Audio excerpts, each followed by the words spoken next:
Zoom call, post which y'all can go for prep. Okay, Brett, you can start the live session. I'll just give a brief introduction to everyone. Okay, great. We are live.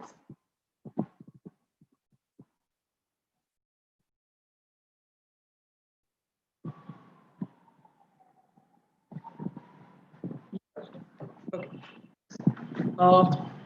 Hello, everyone. Welcome to the GMO Exhibitional debate.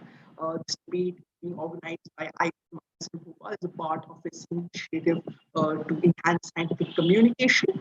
Like the debaters over here are extremely experienced and excellent debaters from all across the world, spanning across 7 countries and 5 continents as far as I counted.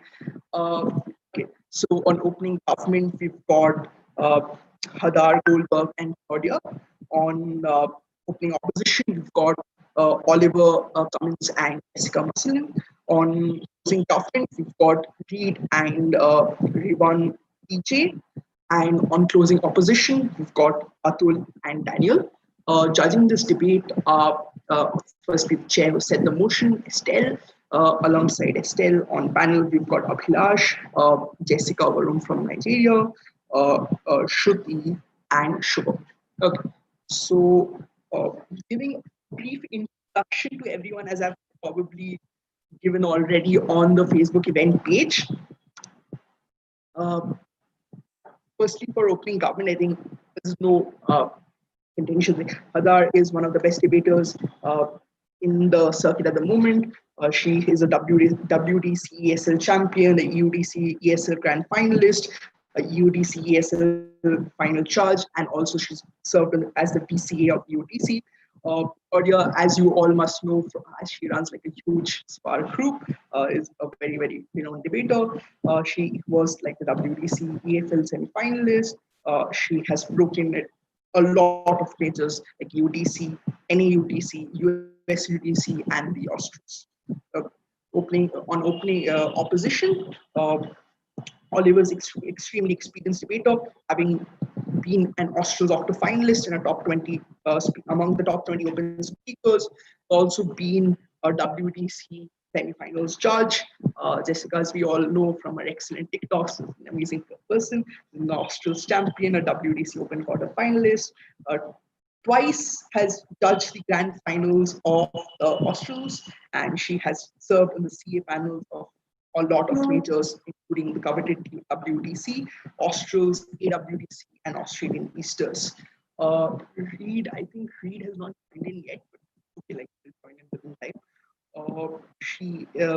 They is an extremely experienced debater who's broken at a lot of tournaments as a judge, the WDC breaking judge twice, broken at UDC as a judge, Harthouse, Oxbridge 2, twice at Yale, twice at US UDC. It's also been the finals chair of Pan American UDC, an ESL finalist at Oxford Ivy, open finalist at Cambridge Women's Open, served on the CA panel of IWDC, twice on NA WDC, in the Canadian British Parliamentary, as well as Asian High School Championships.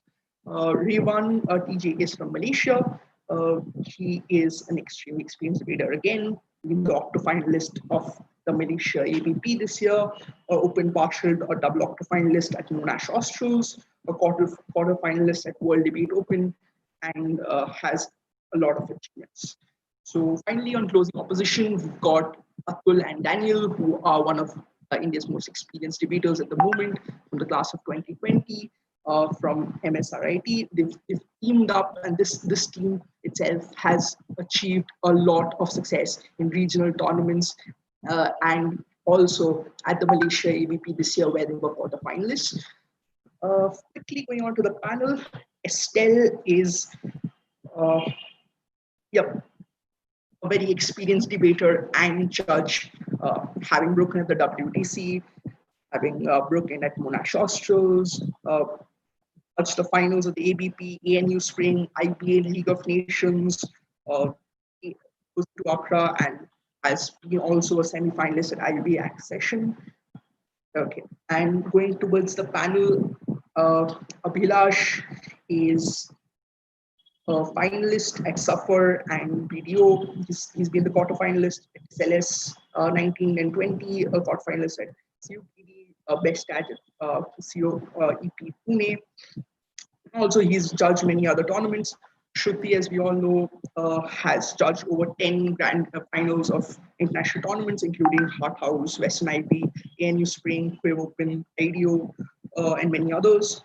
Jessica is an extremely experienced debater and adjudicator, and she has broken at each and every tournament she has judged. She was the best adjudicator and grand finals judge at East African Universities, JUMUIYA Debate Open, and also at the Western IB. She's also invited adjudicator at the HWS round robin. Okay. Again to Shubham. Shubham is an ESL finalist, HWS IB, octo finalist, LS Spade, grand finalist as Radio BP, and also has been invited adjudicator at CU. Thank you for bearing with me for this very, very long set of introductions because, like all of you are amazing debaters and speakers. I would like to now hand over to Estelle. It's 4:45 to release a motion. Okay, so Rushdin, can you screen share the motion release while I read it out as well, please? Oh, sure. Thank you. So the motion has, so as everyone knows, the topic will be on genetic modification, and there is a context slide to assist debaters with additional information for the debate.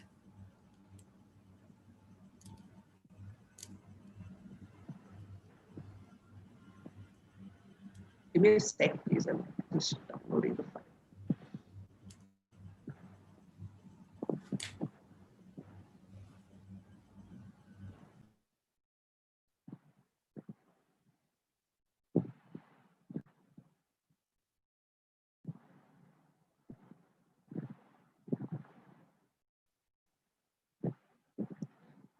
Is my screen visible to everyone?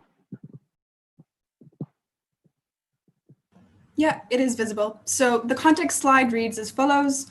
The precautionary principle emphasizes a risk-averse approach to new innovations when scientific evidence about the potential harms are weakly understood and the stakes are high. This is in contrast to risk-based decision-making, which requires some degree of evidence of risk before management strategies are implemented.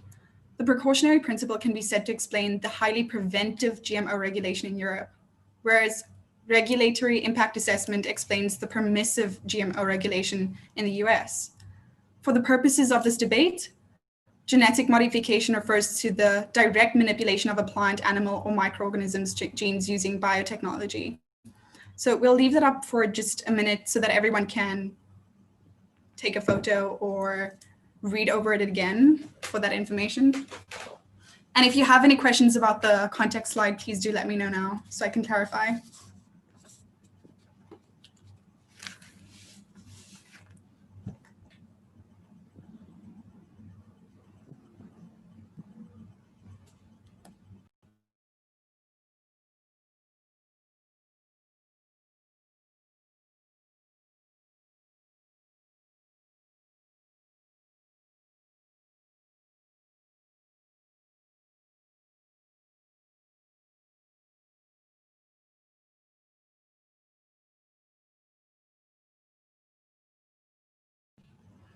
Okay, before we release the motion, I do have to mention that it wasn't just me who came up with the motion. We definitely have the rest of the panel to thank as well, and we hope we have an exciting debate. Can we move on to the next slide to release the motion?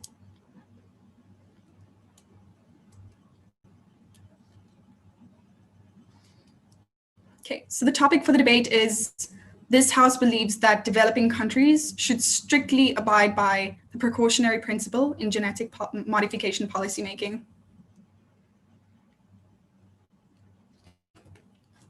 I'll keep an eye on the chat as well if you have any clarifications over the next few minutes, but if you have any you'd like to raise now, you can do that as well. And if there are none, then good luck everyone for the debate.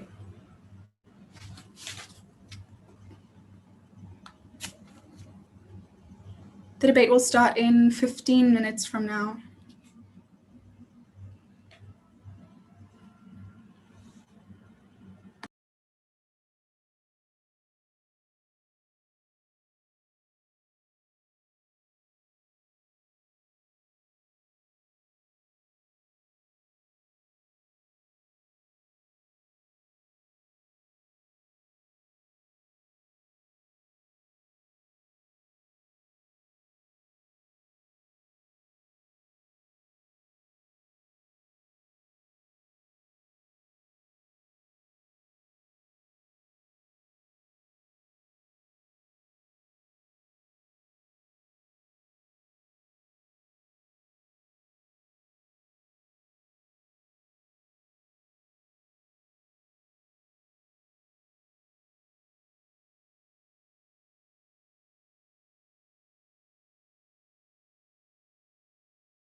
Okay, thanks, Christian. I think that everyone got it.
Yes, Rishton, I can hear you.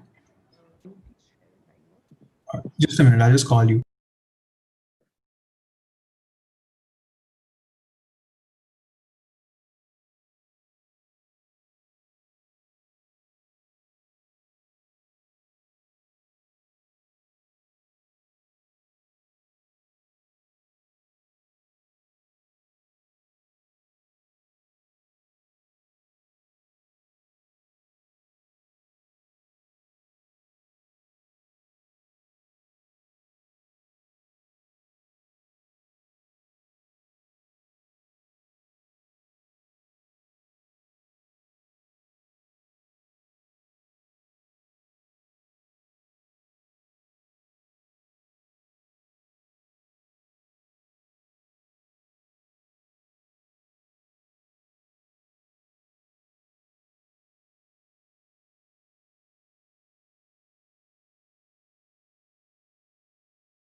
Great, that looks like prep time is over and we're ready to start the debate. Can I check that all of the teams are here, and can we have a mic check to see that we're all good to go?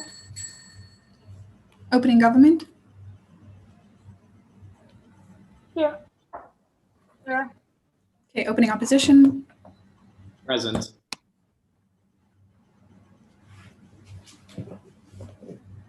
Attica is also present. Sorry, I'm here as well. Yeah. Yeah, okay, closing government I'm here. and closing opposition. Yeah, we're here as well. Great, so it looks like we have a timer on screen. I'm not sure who is screen sharing, but it'd be lovely if you can keep time for us as well during the debate. We'll be having 7-minute speeches as usual, 7:15. Your grace time will have ended, so ideal for speakers to have finished before then. And since we might have POIs being offered, please do so using the text chat on Zoom. Without further ado, can I welcome the Prime Minister to open this debate? Here. Okay, just checking that I'm perfectly audible. Awesome. Just setting my own timer as well. And starting in 3, 2, 1, go. Not erring on the side of caution is equivalent to erring on the side of risk. I'm going to prove exactly that in my speech. Two main arguments. Firstly, why we don't actually have the ability to give evidence for risk despite it being very likely to happen, and therefore the likely situation of GMOs in this debate is mostly the risky ones. And secondly, why we actually create more skepticism towards science and the good and safe kinds of GMOs in the long run, actually harming the goals of opposition in this debate. But before that, few pieces of definition. Firstly, just to clarify what this debate is and isn't about, we are not against GMOs in general. We are perfectly fine with adopting the use of GMOs that have been tested for a myriad long time and been proven to be sufficiently safe, such as the example of using genetically modified corn that was used in the US for many decades and only then reached Africa. We are against things that are new and are not yet tested to be tested in developing countries, such as the case of Zika mosquitoes, which are now an attempt to make mosquitoes not be able to transfer malaria, but we don't the fuck know yet what it is going to do to the ecosystem. Second piece of clarification, this is an analysis debate, not a policy debate. This is important because opposition cannot counterprop. They need to defend the status quo, in which I'm going to show you that the likely scenario is erring on the side of risk. They cannot say, let's just do a case-by-case basis and only do the safe things, but take the things that are likelier to be non-risky. They need to defend the status quo. And I think that is it for me. Just like one last thing to clarify in terms of our burden, because as I've said, we're not against GMOs in general, our burden in this debate is only to take the trade-off of time. We might get the advantages of GMOs 5 years later or so, insofar as opposition proves them to be efficient. They need to prove why this 5 years time or whatever we need to wait is so deadly. Any clarifications before I move on? No, not taking POIs yet. Cool. Let's start with the points. Firstly, why getting evidence is extremely unlikely in these situations. Firstly, it just is a very new form of science, right? We didn't actually research this for many years, meaning that we don't have a lot of precedents to know what fucks up and what doesn't. It is very hard to determine what is risky and what isn't.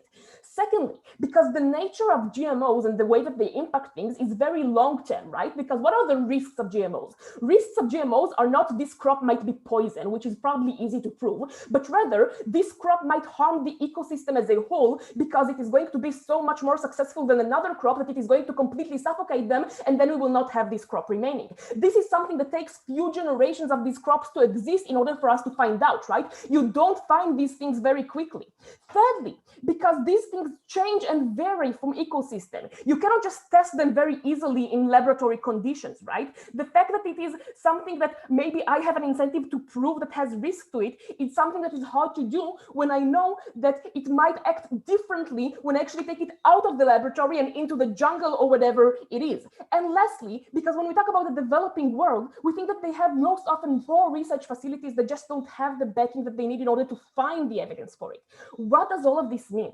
It means that we want to put the burden on companies that have the financial incentive to make GMOs work because they want to profit off them, to actively search for the evidence that they are good on their side rather than put the burden on our side. Now we want companies to be able to prove beyond reasonable doubt that it is extremely likely, whether it is based on experiments in the West, where they have more of an ability to actually sustain with the results of this because they have more of a welfare system to back this, or based on more years of actually watching the long-term impacts of this in a laboratory condition, rather than us testing for it, which is crucial because, note, on their side of the debate, on the status quo, if we don't adopt this policy, we think that the large incentives of companies as well as governments is to err on the side of risk. A, because of short-term bias. Companies, obviously, because they want the immediate profit. Governments, because they tend to be elected for limited spans of time. So people don't care so much about what happens in 20 years. They look at the now and the GDP growth. Secondly,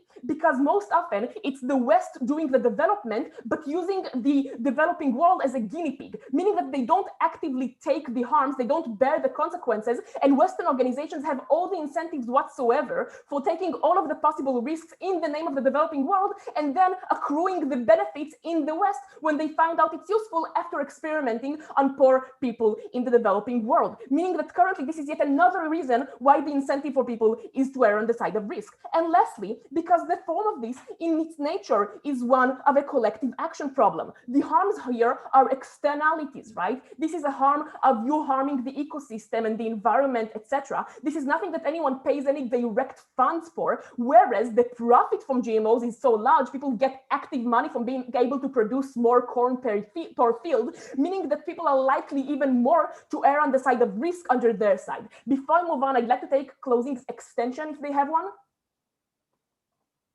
Yeah. Why should developing nations have to wait to get their fair share of the developing GMO situation?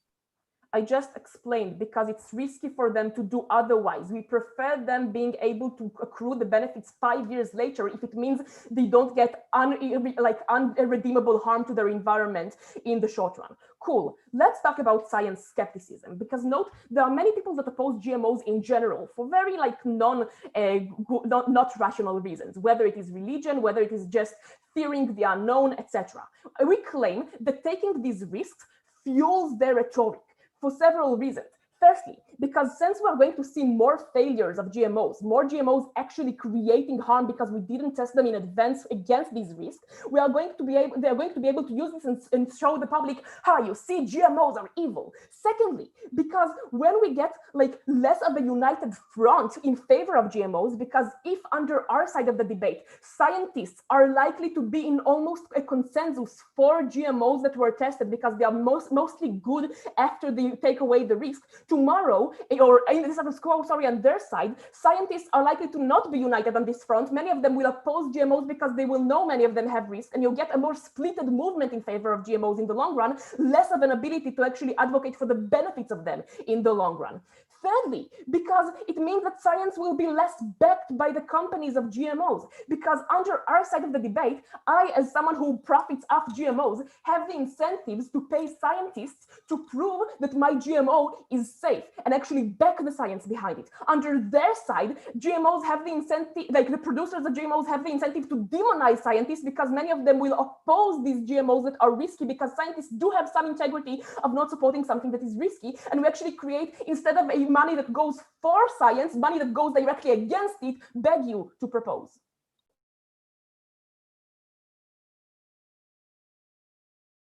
Thank you very much, Prime Minister, for that speech. Now can we have the Leader of the Opposition? You can hear me fine? Cool.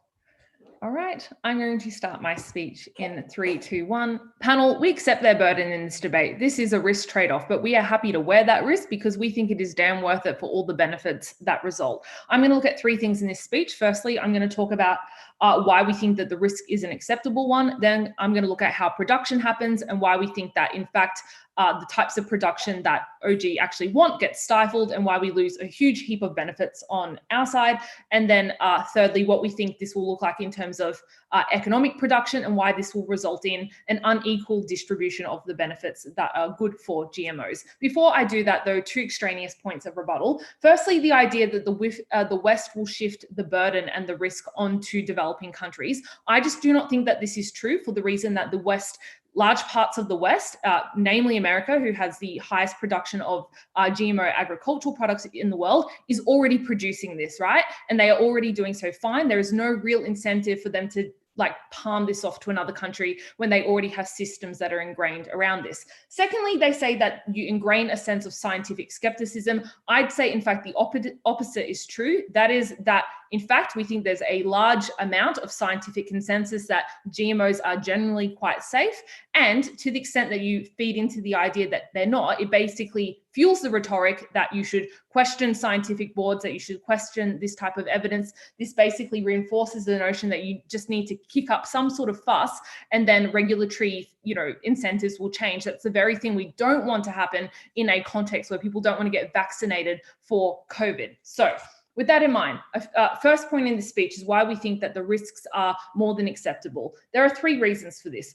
The first, as I've kind of said, is that there is actually a fairly significant amount of scientific evidence that supports the fact that in general, the processes around GMO production are fine. That is for inherent reasons, like often the modification is something that is quite small. It often does not attempt to drastically, like in one go, alter the genetic makeup of that thing. But secondly, there are inbuilt incentives by the people that are researching and producing GMOs to make them safe. Corporations do not want to get sued. Researchers from universities want to keep receiving funding. They have natural incentives to ensure that there is a high degree of quality of the outputs and the things that they are producing. The third thing to say, and I'll take your POI later, is just that there's already some public skepticism of GMOs, right? There's obviously some awareness that exists in the public sphere. That means that consumers are already cautious about what they consume, and they will be particularly discerning of that. Corporations are aware of that, and they feed into that in the ways that they produce those products. All of this is to say that the risk is actually fairly low, such that a risk management approach is actually fine. And I just want to note here, a risk management approach doesn't mean no regulation. It just means a lot less regulation and a lot less scrutiny. But we'd say that that is fine, commensurate to the risk that actually exists, but is still capable of monitoring some of the worst risks that might exist there. What we would say, though, is even if there are some risks and some harms that might result, we're willing to cop that. One, because we don't think the harms are likely to be that significant. Again, because often the gene modification is fairly minor. At most, that might make someone, say, a bit nauseous. It's not going to result in death. But even if there is some further trade-off to that, we say it is worth it for the benefits that result. And what are those benefits? So I'm going to look at this next, how we think production plays out. Because we think, and I'll take your POI from and again a bit later, is that you actually do get a stifling of production, and that is for a few reasons. One is just because under their policy, there will just be some GMOs that are not allowed. They say that they will just happen later, but like given their thing is precautionary, it is unclear whether some things that like cannot ever fully mitigate the risk will in fact be allowed under their policy. So I don't think it just happens later is always true. Secondly, though, even if it was possible that that thing would be approved at a later stage, you disincentivize a huge amount of investment. And like as a corporation, if you have to go around the precautionary principle, I think this massively disincentivizes your ability or your willingness to cop all of that upfront investment for the off chance maybe that your thing might be approved. Thirdly, it just stokes the very skepticism that we talk about at the point where you raise the threshold. So again, if consumers are unwilling to engage in it, even if it comes to the market, it's probably not going to be engaged with because of the very fears that you stoke. So it's not just that. So the conclusion of that is it's not just that it happens at a later time. Sometimes they do not happen at all because investors pull out, right? Even if it does just get delayed by 5 years, that's still not ideal though, because of the benefits we're going to talk about. Like if it comes to feeding people, 5 years of feeding people is pretty important. The final thing to say before I take a POI from CG is just that this is all cyclical. If you have less GMOs, then you learn less about GMOs and you don't do the very safety improvements that OG care so much about. CG, what you got? There's already a vast amount of scientific literature in terms of the risks associated with crops. Can you address, please, the question of the other types of products and research that involve GMOs and are emerging in uncertain risks? so the same incentives that I talk about already apply, corporations and so on, but we do think there's quite a lot of evidence about those things as well. So what are those benefits? In terms of agriculture, note that this is actually probably the biggest part of the debate. So if CG wants to make this debate about other things, actually the thing that is likely to be produced the most in the developing world is agriculture. What are the benefits? Super intuitive. You can produce more field because you can produce more yield. You can increase the nutritional composition of those things. Obviously, that is hugely important in a context of large parts of this, this world not getting fed and being hungry, right? Intuitive benefit there. You can do things like decrease the labor that results, which means people can spend less, have to spend less time out in the fields, can actually like have a life. That's probably a good thing. You can also make these crops resistant, which is probably really good considering the context of the developing world is likely to be the parts of the world that are most fucked from the effects of climate change. So obviously all of this is hugely impactful. And even if we get, half the amount of, GMOs, that is still such a massive trade-off in this debate, one we don't stand for. So final thing is just a bit of economic analysis. Obviously developed countries will still pursue this anyway, right? America already is, Europe is trending towards that. What this means is to the extent that those production methods are hugely competitive, it just means they price out the development of things like crops from the developing world, so they can no longer compete in that market. But it also means companies that would otherwise pop up from the developing world don't have the same startup time, which means they cannot compete with those developed world companies at the point which they decide later to invest in GMOs. That puts them at a disadvantage. It means you continue the very inequalities that plague the developing world. We are very proud to oppose. Thanks so much for that speech from the leader of the opposition. Now can we have the Deputy Prime Minister?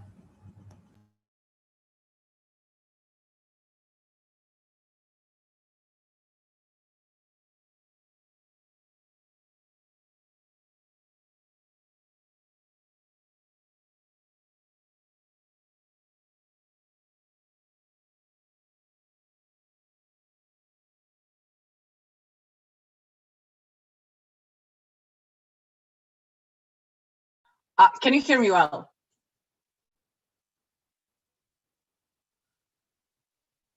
I think I might be frozen. Your connection seems to be good. Can someone hear me? I can hear you. Okay, that's cool. If I disappear, just write me on the chat or I will be back in a second. My internet might be not the best one. Cool.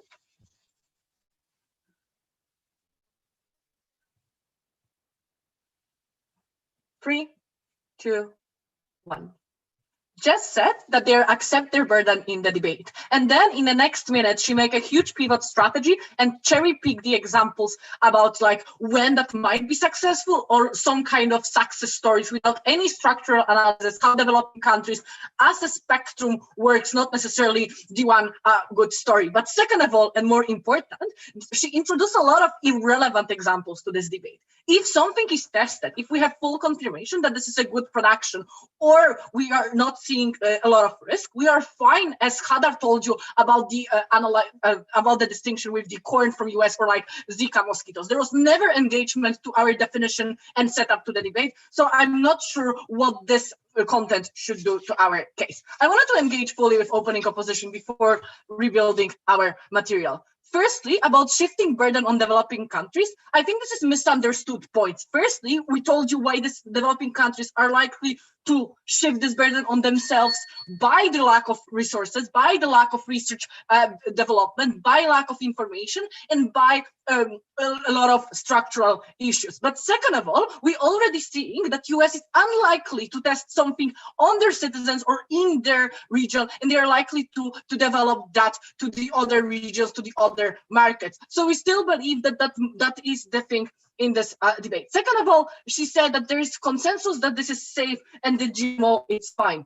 Maybe in some top of the ladder scientific community, but not within the population, not when the populism is rising in many of these places, not when you are reading a lot of fake news in the internet, not when you have like a lot of skeptical people making the videos on YouTube, not when you hear from your peers or like from the people around you Therefore, there is unclear to which extent this consensus exists. But then in the next point, when she tried to analyze the third point about the corporation, about the researchers and their incentives, she already admits that there is some public skepticism which keep their incentive on track. What we say, that we know that the skepticism exists, but this is not influenced positively on people making research, but more negatively. Why this is the case? Even if you have the best incentives, you might work on your confirmation bias because you know that you need to make the target because you want that to succeed and you know that you have some kind of data and you believe that this data is enough. But sometimes you didn't have samples from variety of population, but more important, you don't have the research which contain like 20, 30 or 40 years, but also the unknown research, how the changes in the environment created by the GMO happening. Therefore, even if you have best incentives, even if you have the best measurement as a researcher or as a corporation, you still might cause the risk and you still might increase this amount of skepticism which exists in the first place. Therefore, we measure you and analyze what is likely that might happen. But more important, panel, which they never engage, the long-term perspective in this debate. If this GMO fucked up massively at least one time, then you gave people massive tool to stop and oppose and criticize every single time. And then in the future, when there will be climate change issues or any other issue for these developing countries, it will be extremely hard to back the trust, to take the trust back or any sort of investment. Therefore, we don't think that this point stands in this debate. But moreover, the point about the production, firstly, panel, rely fully on them proving that this production will be successful. That A, that will be creating on the massive scale, and B, that people will not oppose and there will be no risk created. I don't think that they ever prove or respond to other analysis why there is likely to create the risk or why we'll be never fully sure on this production. But second of all, this point completely ignore how the market works and what is the framing in this debate. What we said to you, we are fine with developed countries making tests and creating a lot of things. A, they still wanted to get profit, they still wanted to go to the other markets, they still want to sell their GMO, they still wanted to show their power in the economics and get some more consumers. Therefore, there is so many reasons why the trickle down from the production and research on GMO in developed countries will came to the developing countries, therefore increase their production.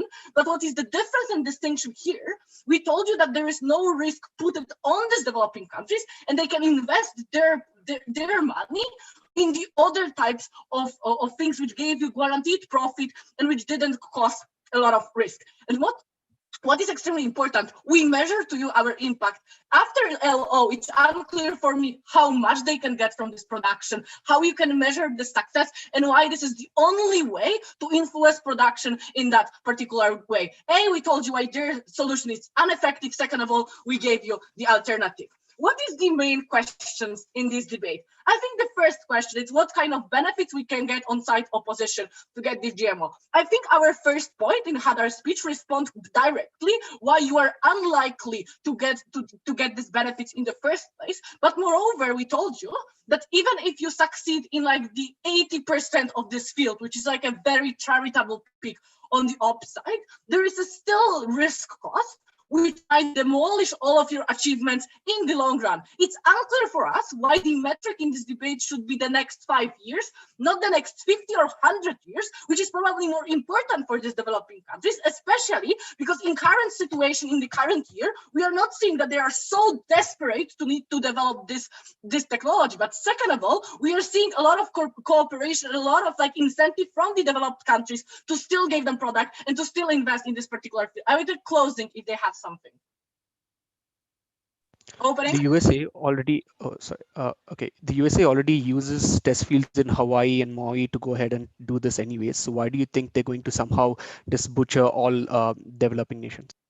Yeah, so the US have much higher budget than developing countries. That's the first thing. Second of all, they have much better technology. Third of all, they have much more access to data and information. Fourthly, they have different diversified population and information from the other research centers, which they had put it in many places in the world, which result that they have also ability to take this risk, especially because they can always find the other investment, and especially because they are doing that for many years. But thirdly, we didn't care that much about the risk which developed countries are taking on their side because this is not our burden in this debate. In the end panel, what we proved to you that A, in the short term, opposition never proved to us what kind of benefits they directly get, and we showed you that it's really hard to achieve it. Second of all, we gave you the alternative methods for the short-term benefits, how they can make it. Thirdly, we justify to you why in the long-term perspective and in the long term, there is a risk for taking down the GMO production in these countries and make the skepticism towards the science we are very proud to propose.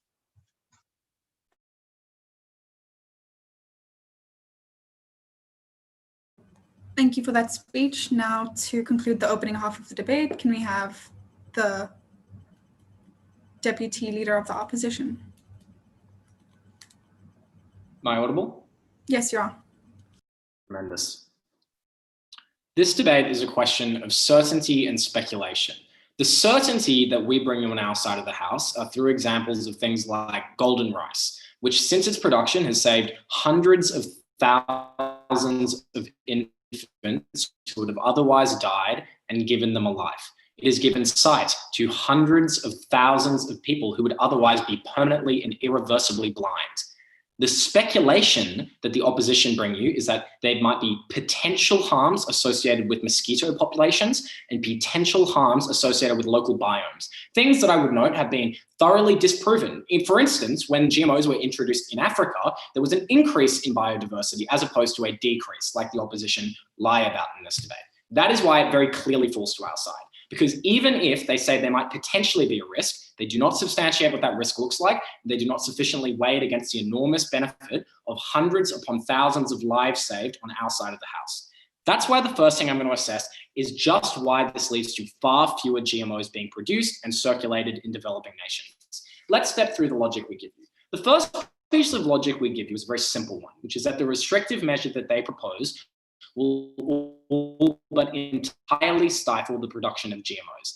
And that is for the simple reason that, as they point out, the effects of GMOs are impossible to predict because you don't know exactly how things are going to impact with the human body. You don't know how exactly things are going to impact with the biome, and it takes many decades before you know these things. It is not something that you can predict with certainty. So any model that says any degree of uncertainty is unacceptable and we will ban it leads to the widespread banning of the majority of GMOs. The second claim we give you is even if you don't accept that and you say that developing nations will actually be quite generous with the amount of GMOs they allow in, the issue is that you enormously disincentivize companies and universities from producing GMOs in the first instance. Because even if you raise the risk of the GMO not going to market by, let's say, 20 or 30%, you end up in a circumstance where all of a sudden it becomes far less profitable on average to do the work of production. Because if you spend $1 billion developing a GMO, but there is an above 50% chance that it will never reach the market, that is not profitable. So you never engage in that research in the first instance, which means that even if you only stifle from a regulation point of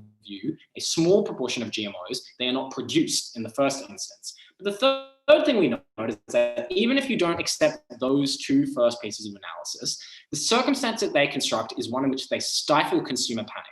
They tell consumers who are already concerned about the risks, I put in inverted commas, of GMOs, that those risks are legitimate. It means that once they reach the market, people will be unwilling to interact with them, which means they are not able to proliferate. The circumstance that generates is one in which there are very, very, very few GMOs that ever reach the developing world. That, as we point out, would be bad for a number of reasons. That is bad because, firstly, that looks like far less food. Because you're able to develop crops that are resistant to herbicides and pathogens, you're able to develop far larger yields. So people are able to eat far more food, and the farmers in these primarily agricultural nations are able to have far more money in their lives. Secondly, the food that is developed is far less nutritional. The example I give of golden rice, which is able to give people beta carotene who would otherwise not have it, was able to save people from death and was able to save people from blindness. But on a smaller scale, people are just healthier in general. There are nutritional issues in these countries that we enormously rectify.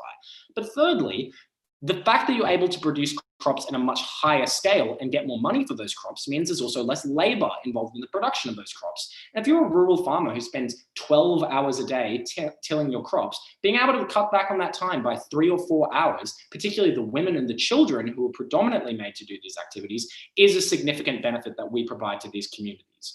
The claim that they make in mitigation of this is merely just that we only have to deal with a time lag. Time will pass, the developed nations will deal with these foods, and then they will come to the developing worlds, to which we have 4 responses. The first response is that they misidentify the length of time that it will actually require, because their claim is it will take 5 years. But as they point out in the setup, it normally takes decades to determine with certainty the impacts. So there would be a very large time lag.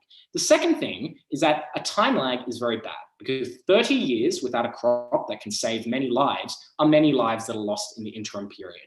The third thing that we want to say is that even if it is the case that they only have to deal with a time lag for a short period of time, that is a time lag that still generates a consumer panic.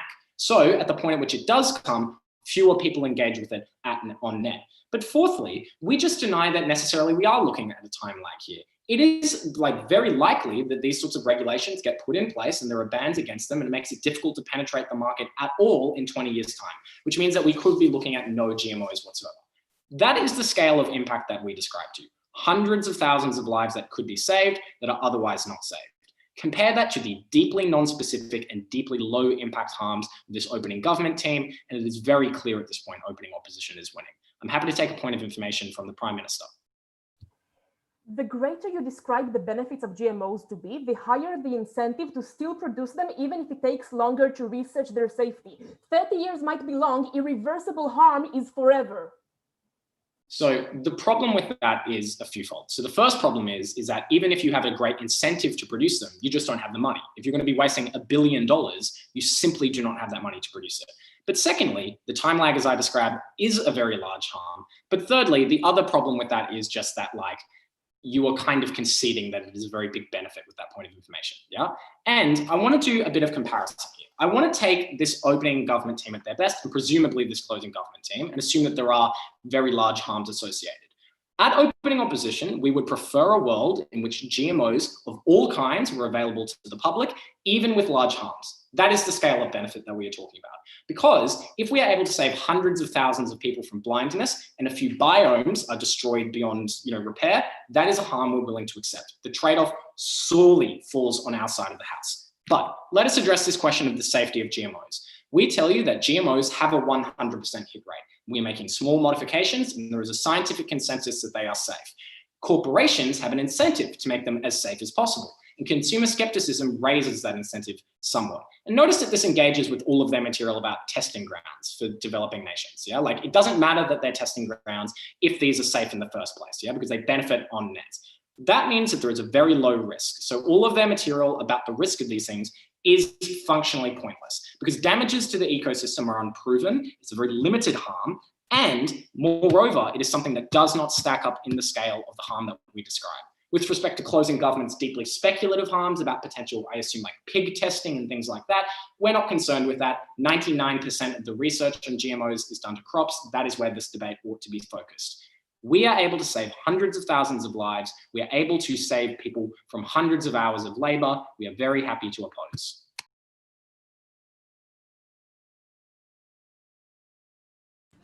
Okay, thank you for that speech. Can we now have the government member to bring us their extension? Hi, can I be heard? All right, cool. Just give me a sec.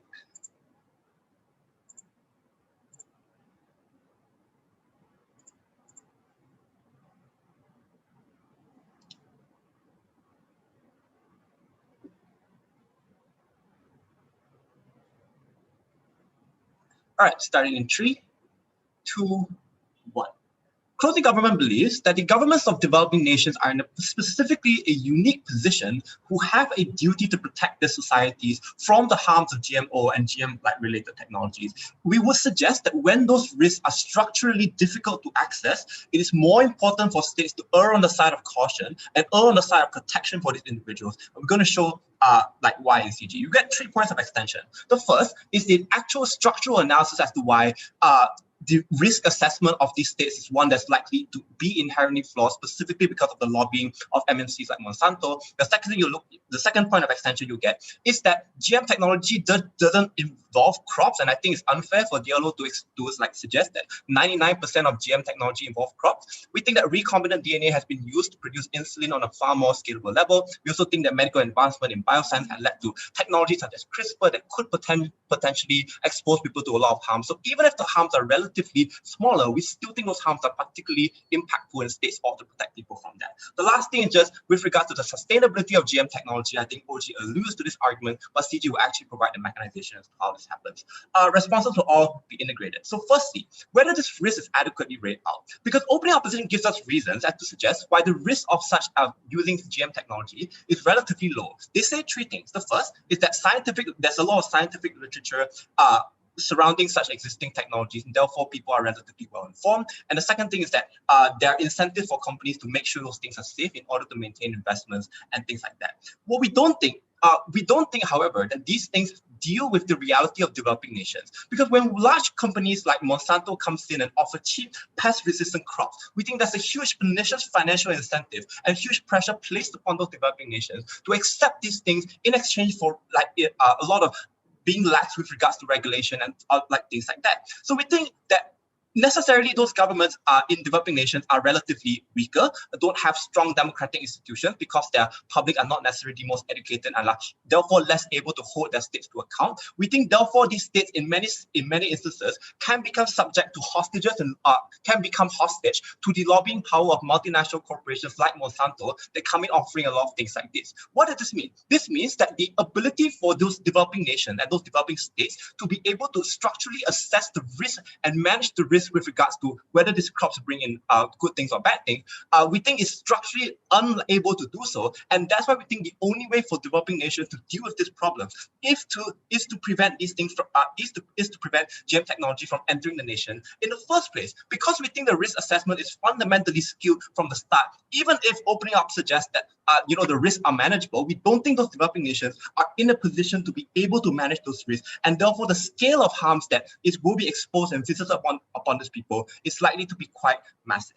Even if scientific evidence shows that there's risk, it's mostly ignored by government because they're affected by the rhetoric of MNEs and are pushed to make risky decisions that are in the profit interest of those corporations. Therefore, we think the risk is not just great, it is likely to be greater because of those reasons I've just explained.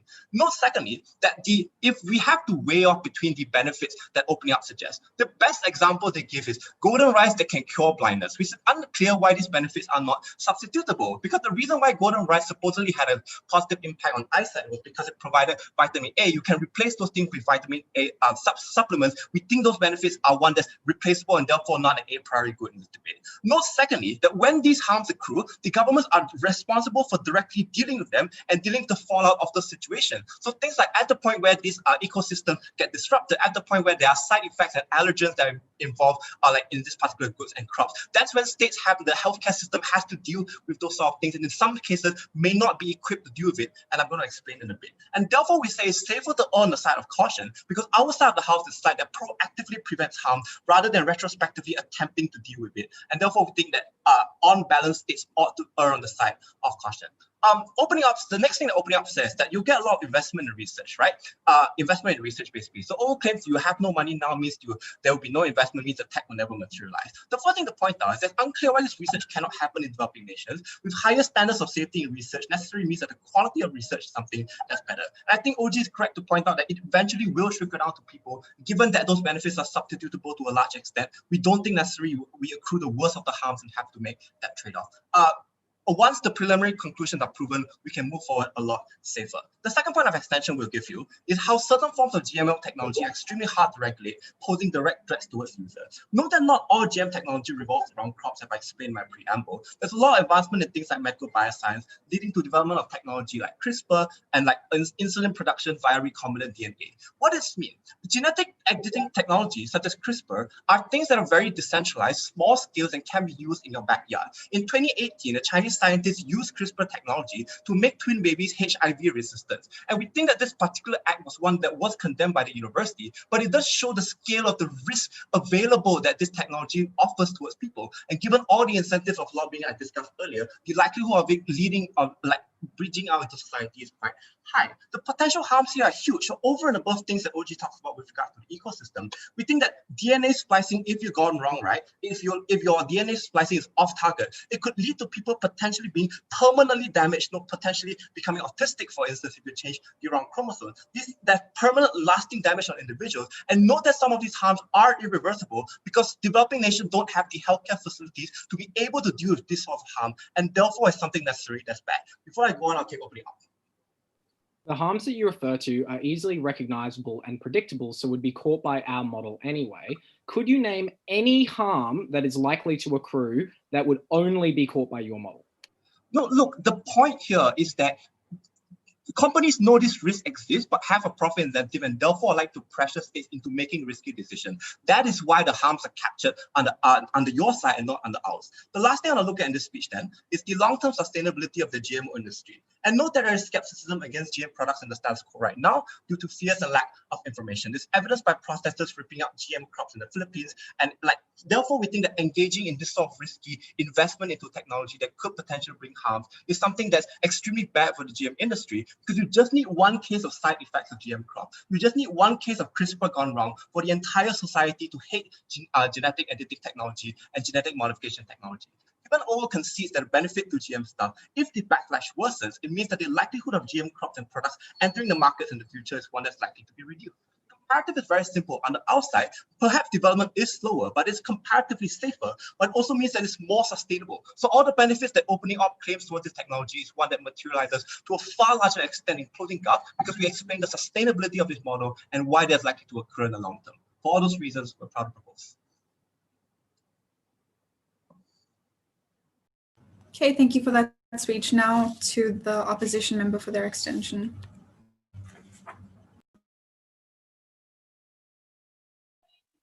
Hello, am I audible? Yep, you are. Okay. Starting in 3, 2, 1. Panel, we think for far too long the third world has been kept from getting their fair share of development. Given that these are the individuals or stakeholders that need these the most, given they face the worst of humanitarian crises like poverty, disease, and malnutrition, we think the comparative of risk doesn't really deal with the comparative of what is going on in status quo. We think that states are in the business of taking risks all the time to balance things like development and losses. For example, even the loosening of lockdown regulations during the COVID pandemic comes at the cost of legitimate risk to human life, but it acknowledges the important economic development, and these gains, etc., are extremely important given the context of these nations, right?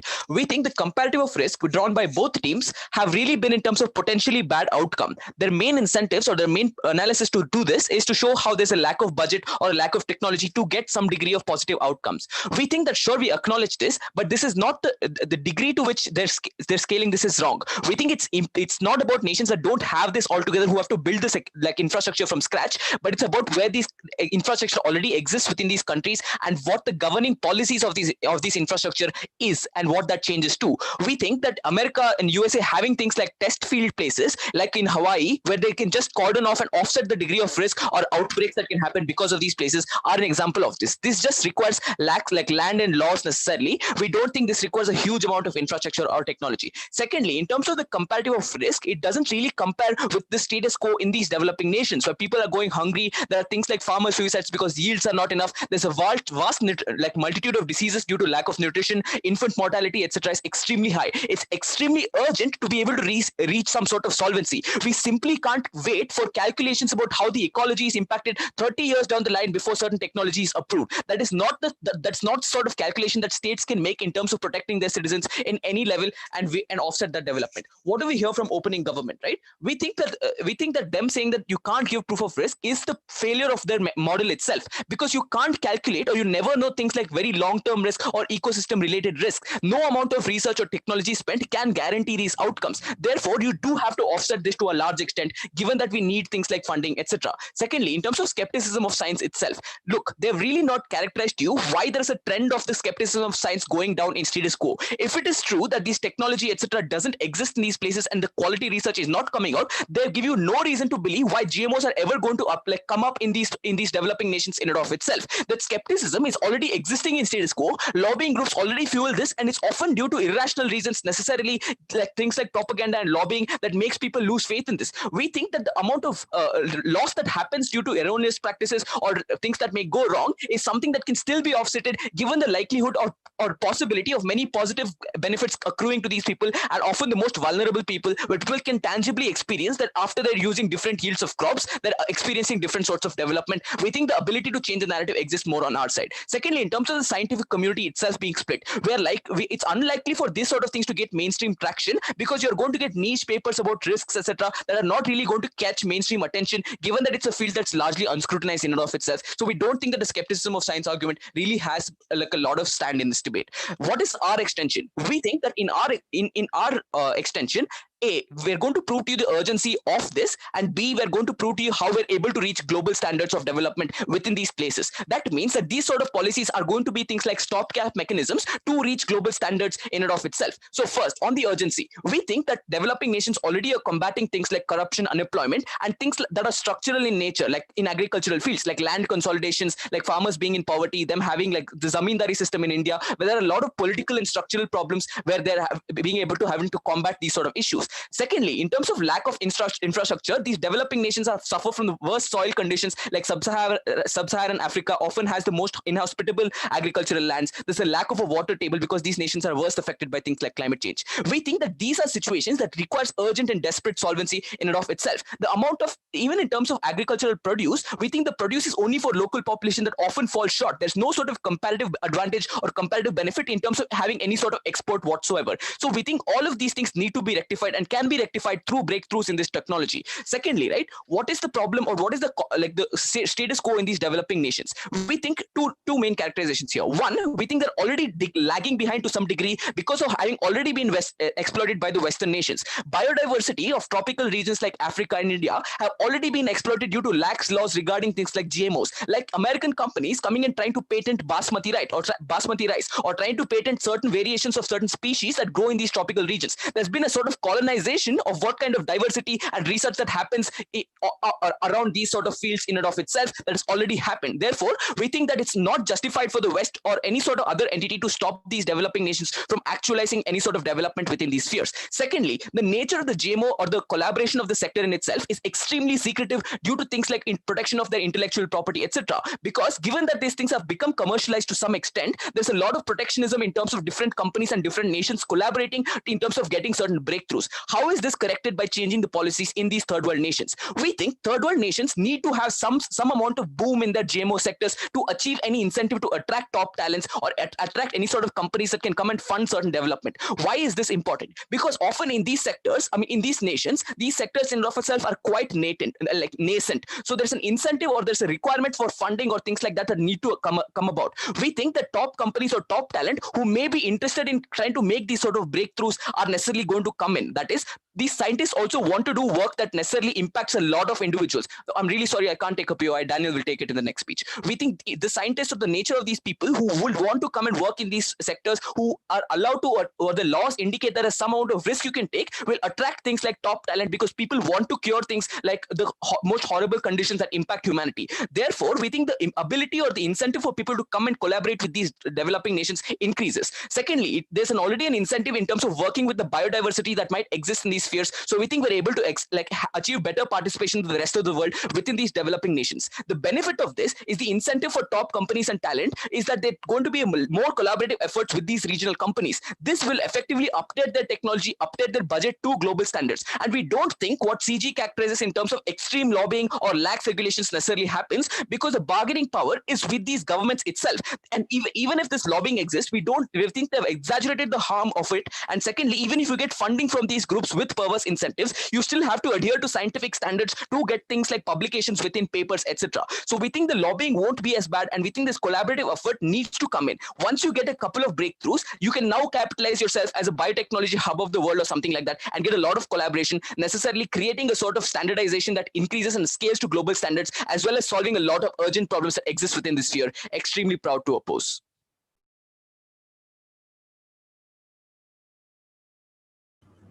Thank you for that speech from the opposition member. Now can we have the last on the government bench, the web speaker, when you're ready? Yep. Okay, thank you for that speech. Now the last one for this debate, the opposition whip. Here.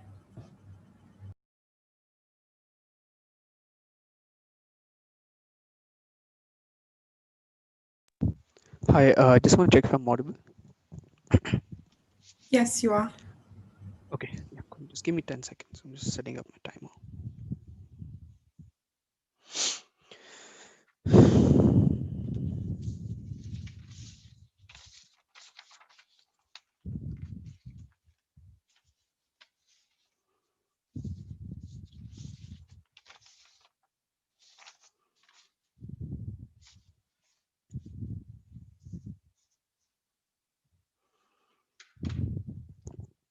Cool.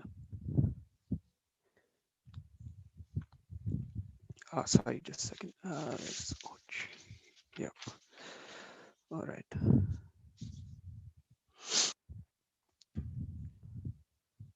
Cool. Starting in 3, 2, 1, go. We need to understand what is really unique in this debate. What is unique is that it's happening in developing nations. There are two things within this. We think most developing nations are nations that are agricultural based economies, which means we need to go and think of what is the best thing to solve the issues of farmers right now. Take India, for example. 5 reasons as to why farmers need some sort of change at the moment. Number 1, you have extremely high suicide rates because of the plight of farmers.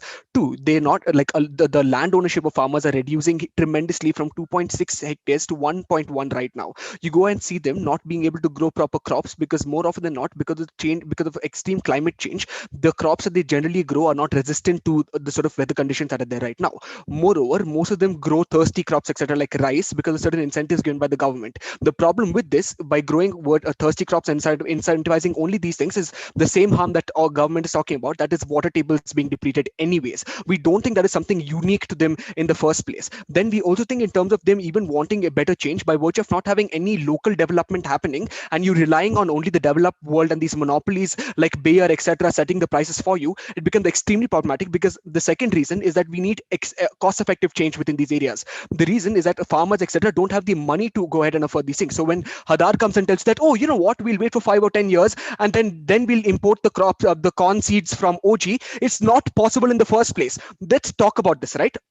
There are 4 big players in the GMO market right now: Bayer, Coverta, ChemChina, and FASD. Right, these are companies that have spent billions and like hundreds of billions of dollars in terms of creating a monopoly around these seeds. The problem is they've now changed the pricing. That is, before conventional seeds would cost $155, now it costs $244, which is extremely inaccessible to people within developing nations. 2, they go ahead and patent these things, which means as long as these individuals patent these things, they are going to set up the prices. Farmers, it will become illegal for farmers to go and harvest their own seeds, which is extremely problematic again for developing nations. Nothing that is talked about. They come and tell us, it's okay, you know what, let's just be safe, and they don't give you any mechanism as to tell you how these developing nations, how these extremely poor farmers are ever going to afford these good solutions in the first place. Second problem that they have is the idea of skepticism, and this is running from OG to CG. We think that is not really a huge thing within this debate. Why? Understand that the debate about GMOs is huge. There's a 50% gap between the sort of consensus among general public and scientists to the safety of GMOs in the first place. We think at that point of time, you get no analysis from government to tell you why somebody would even want to go ahead and take like a sour tomato in Canada or to take corn in the first place, given the sort of skepticism that exists. People literally tell that, oh, these scientists infect these things with bacteria and viruses, when they don't understand that you're literally cutting genes and changing it. These are sort of things that anyways exist. This means the disparity exists. We're the only house to provide the solution to you. We think the solution is when these people experience the benefit of GMO GMOs in the first place? Why you going ahead and creating policy uniquely to incentivize the growth of GMOs within these areas? That is, you look at the example of Hawaii itself. You're literally going to copy the same thing. In Hawaii, when you had papayas going ahead and getting the ring spot virus, that was detrimentally affecting a lot of farmers over there. They went ahead and used rainbow papayas, which was genetically modified papayas, that got rid of the ring spot virus. We think these are sort of things we can do in our world. They come and talk about a harm, except they don't tell you what this irreversible harm is. We get one example of the irreversible harm being water table depletion within Gov Whip speech, but we think that these are sort of harms that exist anyways, which is why it's okay for us to take the risk, because the benefits are so many, are really great, right? Secondly, things like research in various things for climate change itself, which is so important in developing nations. Like you have various suggestions, like going ahead and taking genes from American chestnuts that are like carbon storage, like powerhouses, and using that in plants. These are the things that may have some sort of potential harm, but we think even in our world, it's not like we're going to simply go ahead and do whatever we please. We are going to go ahead and have some sort of specific evidence, which is what happened in the USA as well. We literally have to defend the model of the USA. USA literally has people even within Hawaii in these test fields. You have to go through a lot of check mechanisms through the EPA, through the FDA. We can have that in our world as well, right? We don't think it's something that's really exclusive. We think it's also quite silly for CG to come and argue that, oh, the biggest issue is that, you know what, GMOs are great, but in these developing nations, they don't have the ability to assess risk.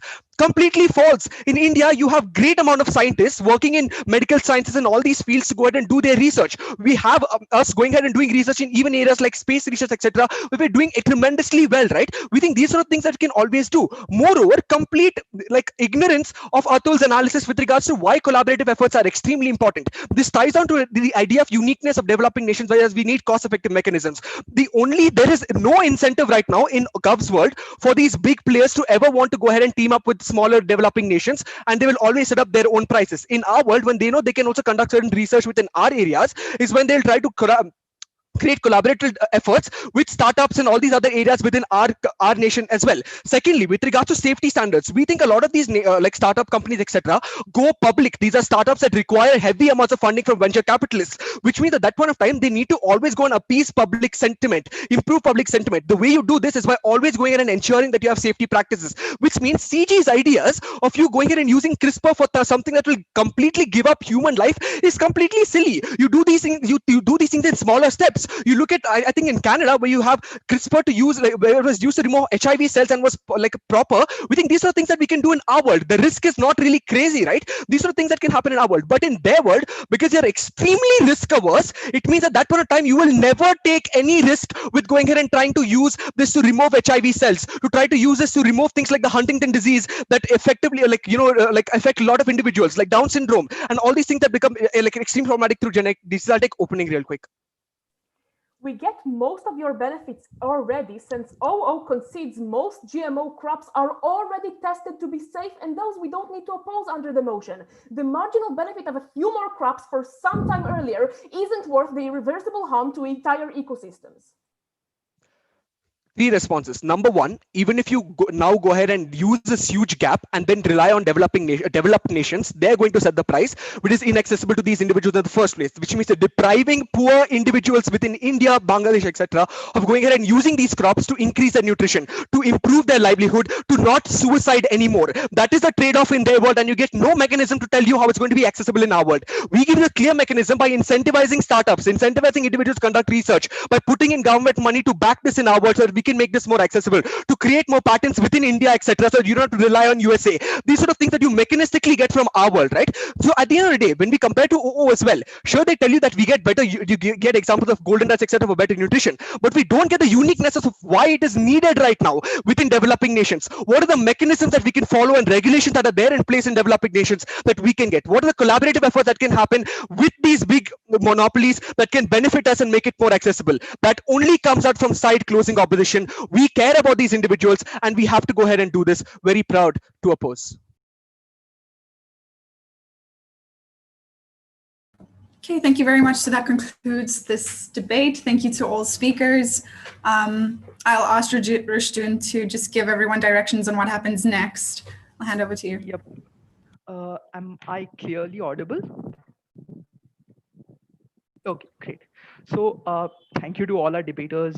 as well as adjudicators. Now I'd request the adjudication panel to please move to like Discord or WhatsApp or any other like platform for the deliberation. Right now we'll have Dr. Goda like giving a talk right now whilst the deliberation is going on.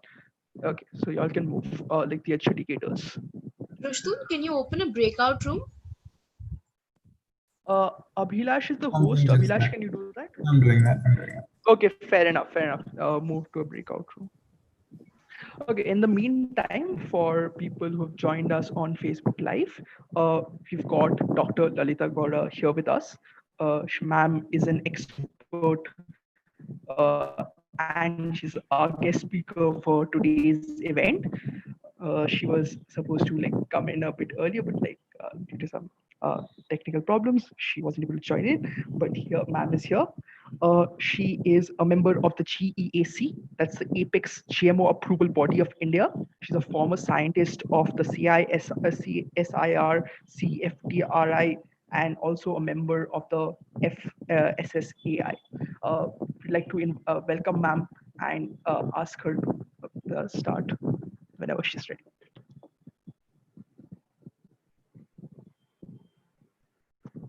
Ma'am, you're muted, like if you want to speak something.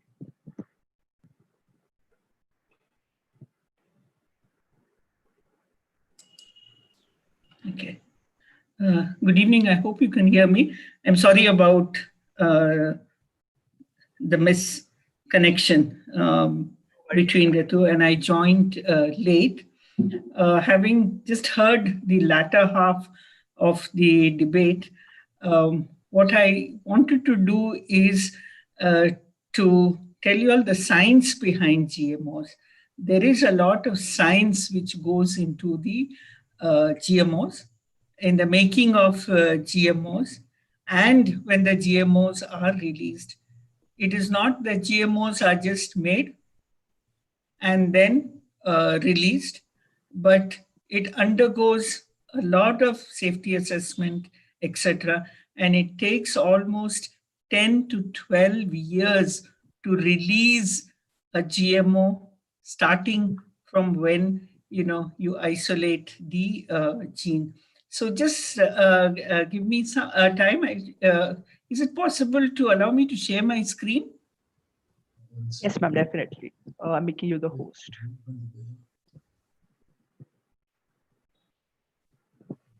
Yeah. Because I've been disabled. Yep. Apologies. Just give me a second. Like, even I am not the host here. Like, Pranita is the host. I'll just tell her in a minute. Apologies. Because until that comes on, I just want to tell you, I was just listening to one of the speakers talking about allergenicity and thing. Let me tell you that any plant, when a GMO is made, allergenity testing is one of the first and foremost safety assessment protocols that are followed. And if all of you know about Codex Alimentarius, Codex is it's a WHO organization which actually tells you how safety assessment has to be done. Guidelines are provided for safety assessment. So all the countries who make GMOs or want to release the GMOs, there is a thorough safety assessment. And risk assessment is one of the major protocols that are followed, where the hazard is identified, it is characterized, and then it is managed. So when making a GMO, the GMOs, as you see, which have been made for agronomical conditions, either to prevent the use of pesticides, to reduce the use of pesticides, to reduce the use of herbicides, probably also to reduce what we call as the post-harvest loss.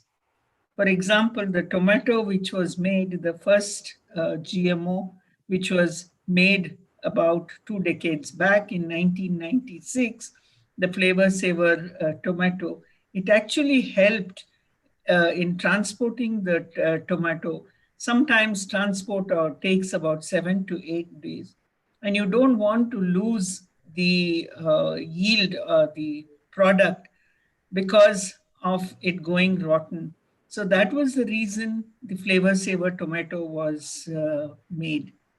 And not all the GMOs are made by taking a gene from a from a microorganism. There are different ways of making GMOs. So the Flavor Saver tomato was actually made by using the antisense technology. If you all know about the antisense technology, that is by taking the gene and by inserting it back in the reverse direction, so that the gene for ripening, those of you who know about tomatoes, tomato is a climacteric fruit. It generally ripens after you take it off the vine. And so there are several pathways or several enzymes which are involved in the ripening of the tomato. So in the first tomato that was made, it was actually inhibiting the enzyme called polygalacturonase, which softens the tomato by hydrolyzing the pectin in the cell wall. However, after several years, that was not accepted, especially in the US, because of the sensory qualities. But later we have another tomato because other pathways are there where they silenced the gene, not silenced the gene, yes, they used an antisense technique to silence the genes for production of ethylene, which is the ripening hormone in plants. So that tomato is very popular and it has been accepted. And as one of the speakers rightly pointed out, you can look at what happened in Hawaii.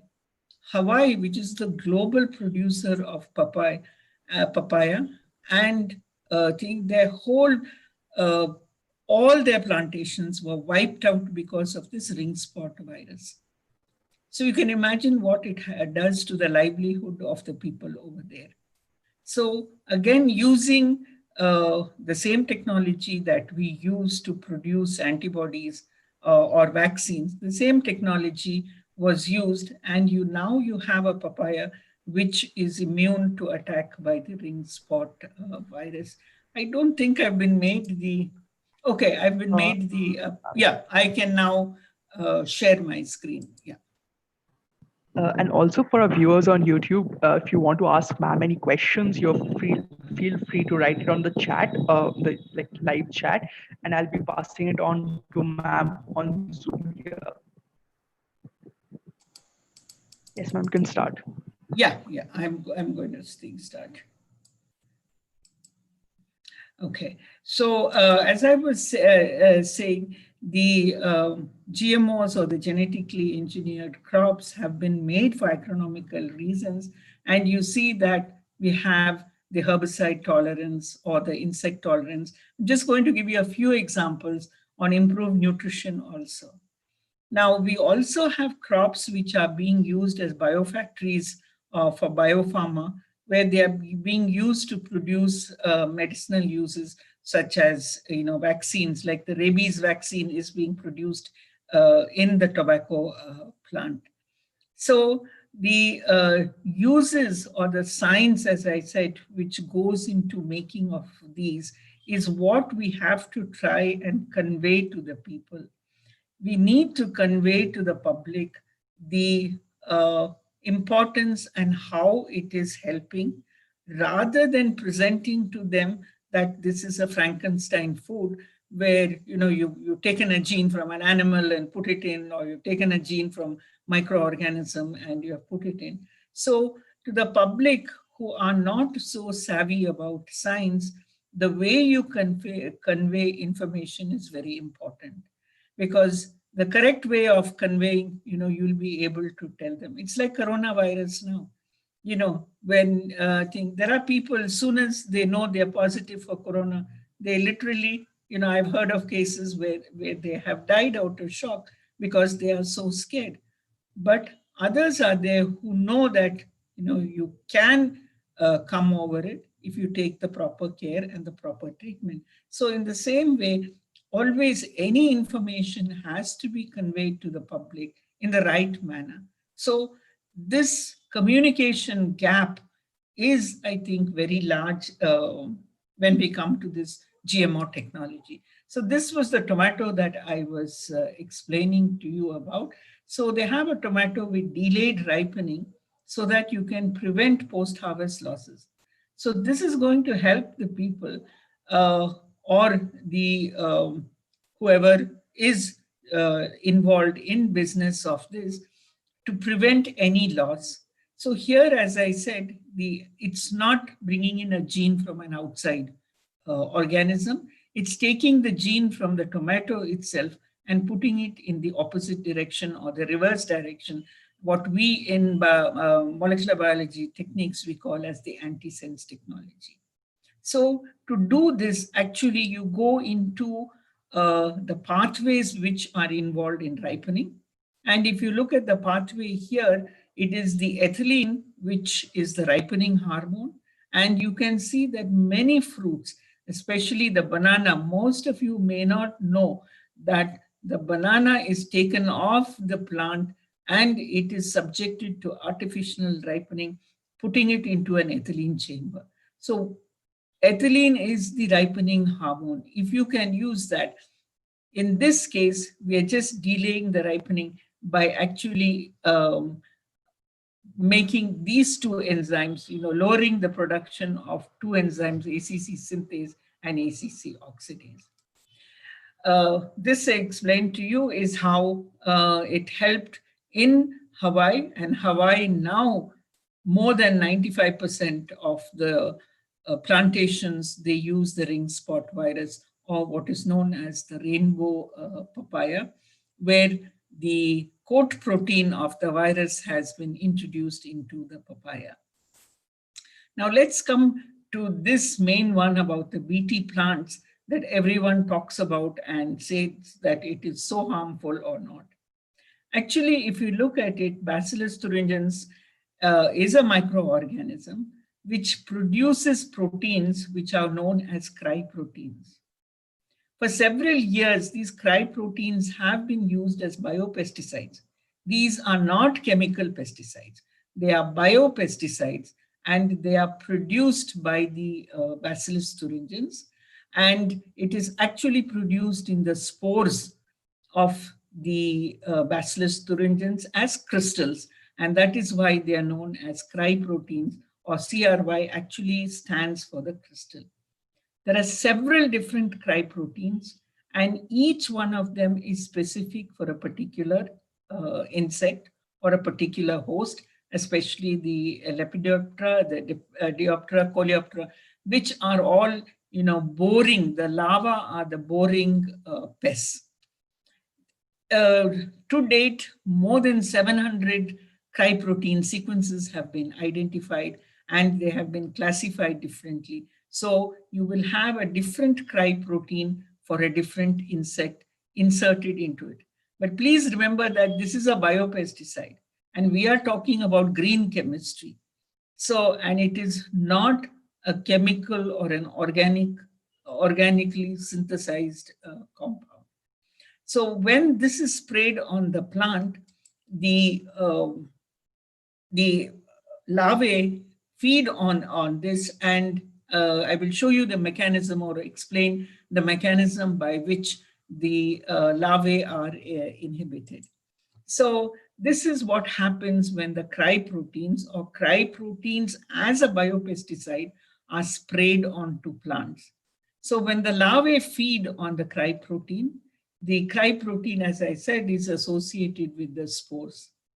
This protein as such is actually inactive. And so when it reaches the gut of the larvae, it has to be activated, and it needs first to be solubilized. To be soluble, it needs an alkaline pH. So the gut pH of the larvae is alkaline. So it gets solubilized because of the alkaline pH. And in the humans, even if we consume this, nothing will happen to us because our gut pH is acidic. It's about pH 1.5. The solubilization of this protein requires a pH of 8.5 to 9, which is available only in the gut of this. And then it is still inactive. It is not active unless it is broken down into the active toxin by an enzyme which is present in the gut. That's a protease, and it breaks it down. Once again, humans do not have this protease, and so therefore, even if the toxin is solubilized, it cannot be activated. This activated protein then must find a receptor in the gut of the larvae to bind to the receptor. Once again, in the human gut, these receptors are absent. So once it binds to the receptor, it forms a pore. It allows the leakage of all the gut contents into the hemolymph, leaks out, and the insect is paralyzed and dies. But what was known is that when it is sprayed on the plant, it is not very effective. I mean, it's not 100% effective. So then the thought was born, or the science was born, to introduce it into the plant. And the gene was then introduced into the plant. And the cryproteins, as I said, is considered as the most successful bioinsecticide. And currently, if you look, there are more than 98, including, which comes to up to about 424 million US dollars. So the BT technology is a way of actually saving the plants or increasing the yield of the plants. So in the BT crops, the gene was engineered into the plant so that the plant or the corn or the brinjal, etc., actually expresses the protein inside itself. And so when the larva feeds on it, the larva dies as the procedure I explained earlier. So next, let's look at the third, most important, or another very important GMO that is being produced worldwide, and that is the GMOs, which are produced for weed management.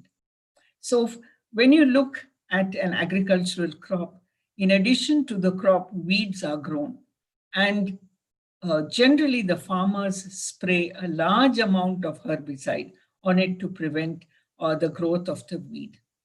But what it does is it also kills the agricultural plant. For example, if it is corn or soya, that plant also gets killed. So how do you prevent the agricultural crop from being destroyed when herbicide is sprayed? We know manpower is very expensive and it is also very slow. So picking out the weeds by hand is not a proposition for the countries. Maybe in the third world countries and the developing countries like us, it is possible. But however, it is time intensive and labor intensive. So what do the herbicides that we are currently using do? These are all chemical. They interfere in the pathway of the metabolic pathway or the biosynthesis pathways in the plant. So let's just look at one example. Most of the herbicides attack or they inhibit the pathways of the essential amino acids or the fatty acids there. So for example, the most famous, what we hear about, the glyphosate, which was there by Myco, it inhibits the biosynthesis of these plants. So therefore, when it is sprayed on the plants, it kills the plant and the weed. So how do you avoid this? So one way of avoiding this is to try and bring in an enzyme which is resistant to the glyphosate. And that is how the herbicide-tolerant plants were made. The enzymes which were tolerant to glyphosate from a different organism, from a soil bacterium, were brought and introduced into the plant so that the plant would survive when sprayed with the herbicide. So this is the pathway that has been used or has been modified for glyphosate. The glyphosate actually inhibits a very essential enzyme, EPS-PS synthase. So now an enzyme which is tolerant to glyphosate from a soil bacterium has been introduced so that the enzyme is produced and these 3 amino acids or the essential amino acids are produced. So now if you spray the herbicide on a weed-infested soybean plot, you will find that the weeds will die, whereas the transgenic soybean will survive. So this is the science behind the making of GMOs. And let's see. The other GMOs which have a lot of philanthropic use are the enhanced nutrition. I just heard someone talking about the golden rice. And the golden rice as such, I can give you an example. In the Philippines, there was a lot of thing against the golden rice, but the makers of the GMO and a large number of youth have taken it upon themselves to convey right up to the village level the benefits of eating the golden rice for nutrition, because it prevents vitamin A deficiency. The rice is enhanced with carotene, which is not present in rice, and it is very it's very essential because rice is the staple food of several Southeast Asian countries. And currently, Philippines has accepted golden rice, and the golden rice is being permitted for cultivation in the Philippines. Similarly, a maize-enhanced lysine was introduced in Africa, again because maize is a staple crop over there, and maize is actually, it is very low in lysine, which is an essential amino acid, and this actually has helped the nutritional status of the people in Africa. So I've just given you few examples of the benefits of GMO. And the golden rice was made by Ingo Potrikers, who is known as the father of golden rice. And you see he has taken the genes from both a microorganism as well as daffodils to make the golden rice. But when golden rice was made by Ingo Potrikers, he was ready to give these seeds for cultivation, all the thing, without any cost. But yet it was not accepted, again, because of the communications, the wrong science communication that had taken place. However, now we are happy that in Philippines, it has been accepted. So coming to this, we are debating about the GMOs, whether it is good or not. But now if you look world over, 67 countries have adopted the biotech crops. And although only 24 countries are doing the cultivation, there are other countries, 43 other countries, which import the biotech crops, which clearly shows there are benefits of the biotech crops. And the 5 top crops that have been genetically modified and globally which are cultivated are the soybeans, which is the top, followed by maize, then cotton, canola, etc. So these are the 5 crops. So I just wanted to put across the science in making. And further, I want to add that the safety assessment is a very rigorous protocol. It's a rigorous protocol because the dossiers that are made for the regulators to evaluate the safety assessment run into pages, 2,000 to 3,000 pages, showing the large number of experiments. And all these are carried out in what we call as the GLP certified laboratories, which is a requirement by the international body OECD. So it takes a lot of effort in making these GMOs. I do agree with the debate that the seeds have to be bought all the time, but compared to about 20 years ago, the seeds that are now available, the cost has come down. So with these few words, I would just like to finish my presentation. And I would be happy to answer any questions.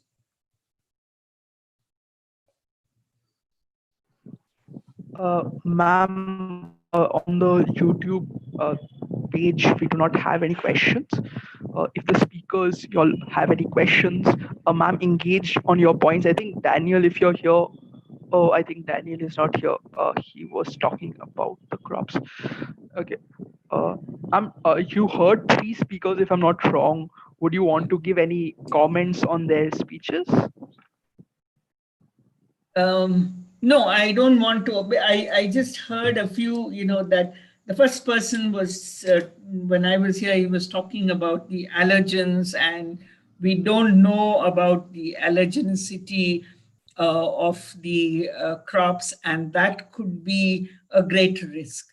But let me tell you, allergenicity testing is carried out on every crop that the GMO is made. Mainly, it is the protein which causes the allergenicity. So we have the allergenicity testing both in silico as well as in vivo are carried out. And we have the international protocols, or we have the WHO protocol, which has to be followed. And those of you who know about in silico allergen testing, you will know that we have to see 6 amino acids window and see that it doesn't match any other protein.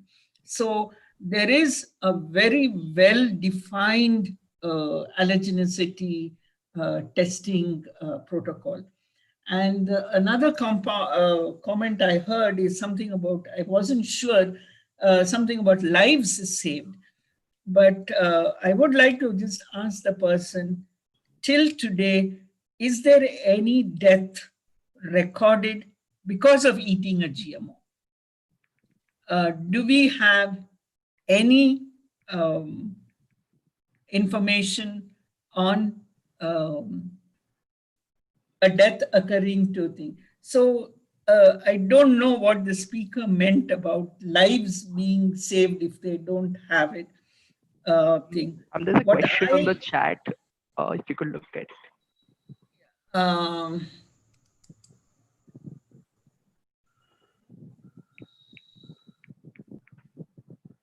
okay. This question on, is regarding the global parity of India with other GMO-focused nations. How is the level of research prioritization here compared to the rest of the world?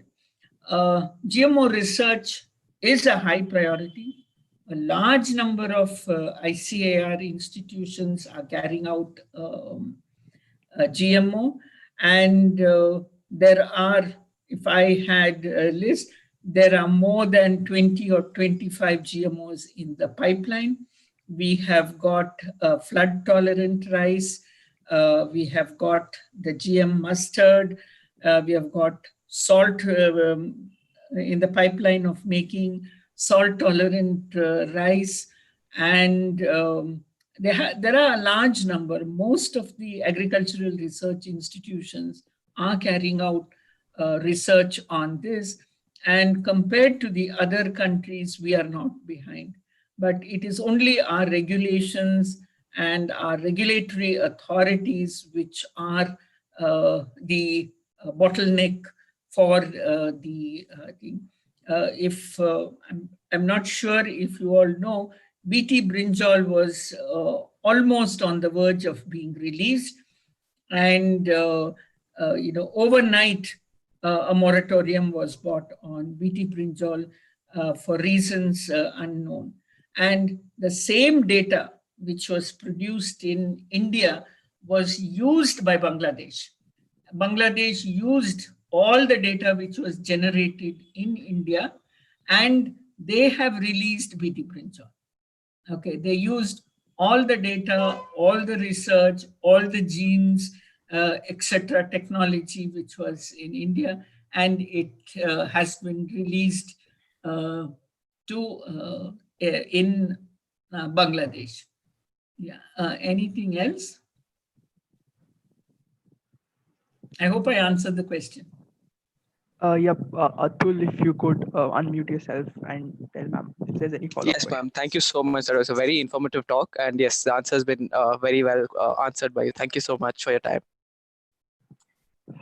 Yeah, and like the verdict will be out by the panel in like a few minutes. So if you have partners that are not here at the moment, please ask them to join back in. Yep. In the meantime, ma'am, what would you consider? Because like these people who debated here are some very good debaters, like the world-class debaters, but they aren't science students. They aren't students that who know spec knowledge of biotechnology or GMOs per se, and they caught the motion itself 15 minutes back. So I'll just share the motion with you, and you could probably give your thoughts on it. It was evident from what they were talking that they are not science students. So, that's where communication, it's the science people who need to communicate. Do you think like public perception plays a very important role in GMOs, and therefore such debates are therefore important for us to understand what this public perception is in the first place, and like how policies are therefore like made as a consequence of it? Yeah, I think it's very important. And as I said, the way you convey to them is very important. You cannot go to the villages in India and talk about genes and words like that. You have to talk to them in their language, and explain to them in their language. Only then will you be able to put the science across. So communication, the science communication is very important. And very few people have the art of communicating at that level. It's just like how you would communicate about GMOs to maybe a preschool child or a child in class 1, the way you convey. Because I can tell you, not from GMO point of view, from the nutrition point of view, we have even spoken to, gone to schools and spoken to children in first standard, upper KG, and told them what they should eat. And then when we have had a feedback, the mothers have told us that the children have demanded that they get this type of food for good nutrition. So it all depends on how you communicate, and it's very important. Ma'am, like I'll just repeat like the motion for you since you weren't there the beginning. Like the context slide reads such: the precautionary principle emphasizes a risk-averse approach to new innovations when scientific evidence about the potential harms are weakly understood and the stakes are high. This is in contrast to risk-based decision making, which requires some degree of evidence of risk before management strategies are implemented. The precautionary principle can be said to explain the highly preventive GMO regulation in Europe, whereas like the regulatory impact assessment, the RIA, explains the permissive GMO regulations in the US. For the purpose of this debate, genetic modification refers to direct manipulation of plant, animal, or microorganisms genes using biotechnology. And the motion for this debate was, this House believes that developing countries should strictly abide by the precautionary principle in genetic modification policy making. Okay.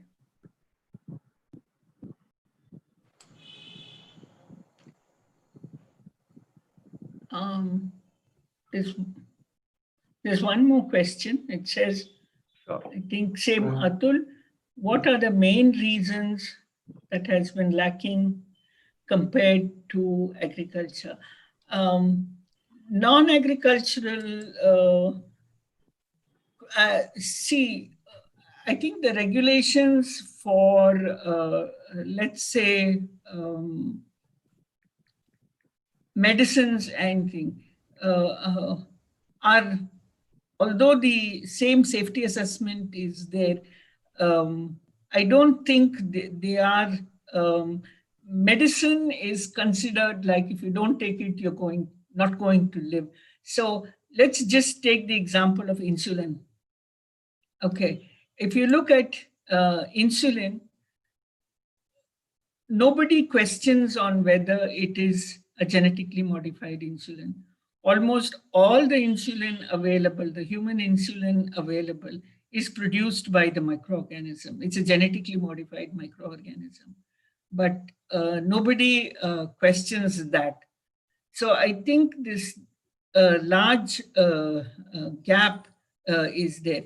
Just to answer your question, in India, we are not concentrating only on agricultural crops.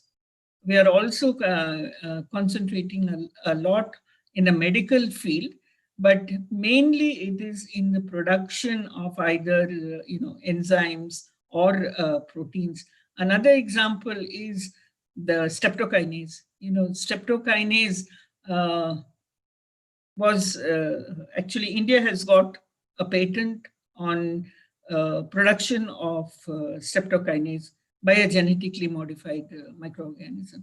Streptokinase is an enzyme which is highly used. It's very expensive, and it is used when you have a myocardial infarction. Yes, ma'am. Thank you so much. Once again, that was very informative. Thank you.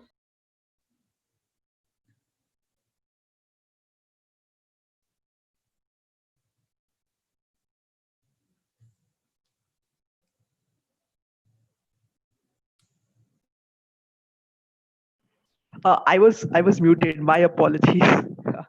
Right. Am I audible? If someone could just Okay.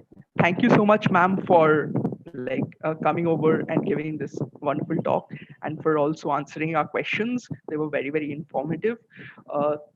And the panel has reached a verdict, so I would like to hand it over to Estelle to give the. Sure, I'm just going to quickly text some people who said that I should when I'm announcing, so one moment.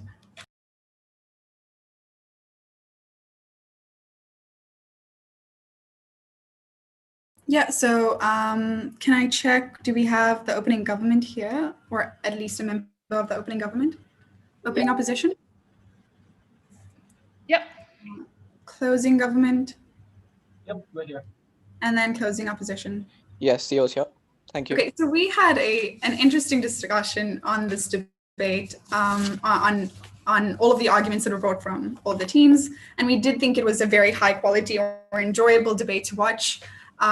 So thank you everyone for the time that you've taken to speak at this showcase round. In the end, we ended up coming to a consensus on the winner of the debate, the runner-up, and the final best speaker, which I will be, the debate best speaker, which I will be announcing. So I'll start with runners-up. So the runner-up for this debate was the closing opposition team. The final best speaker for the debate was and on a consensus decision was the member of opposition. And the team who we all agreed probably won this debate was the opening opposition.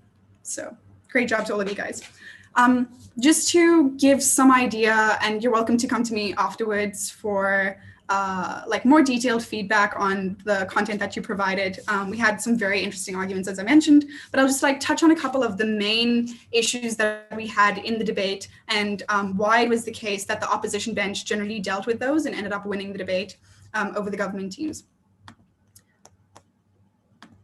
Okay, so we thought that from the get-go, the opening opposition team did a lot of work to mitigate the likelihood of risk occurring when you don't abide by the precautionary principle in your policymaking with regard to genetic modification. So the ways that they did this was generally by just telling us that it's not actually so risky, and the kinds of modifications that are done are not ones that lead to like Frankenstein mutations that have very severe impacts. It's very small modifications that are done at a time and quite controlled. And even in the event that there are unintended side effects, they tell us that these would probably be outweighed by the definite benefit that you get on the opposition side. So then they do some weighing as to why the benefit is more worth taking these risks. So they tell us that the kinds of benefits that you get immediately when you are immediately able to access genetic modification are that in agriculture, for example, you have increased yield, you have increased resistance to herbicides, you have increased nutritional value of crops, and this solves very pressing issues such as the conditions that exist like blindness in children, which can be solved with golden rice by adding vitamin A to golden rice. So they demonstrate quite quickly that there are a lot of benefits that you can get from genetic modification being easily accessible and having public sentiment on the side of genetic modification. And then they also tell us that you get economic empowerment for the farmers themselves, which is something that is quite important as well. So they tell us that even if it was the case that they accept opening government's analysis that the trade-off in this debate was a time lag, where developing countries simply don't engage in the research of genetic modification now, but then in 5 years or 30 years, they're able to benefit from accessing the research that has been done in developed countries. They tell us even in that case where there is a trickle down and you still get the benefits, the interim period is one that cannot be afforded because there are lives lost or there is a huge decrease in quality of life that exists in the meantime. So there is a need for us right now. There is some sense of urgency to use GM crops and genetic modification. They further than this tell us that when I said that they mitigated the risk, they tell us that there are already safety check mechanisms ingrained in the incentives of actors who are engaging in research. So they tell us that the actors who are involved have profit incentives or reputation incentives not to mess up with research.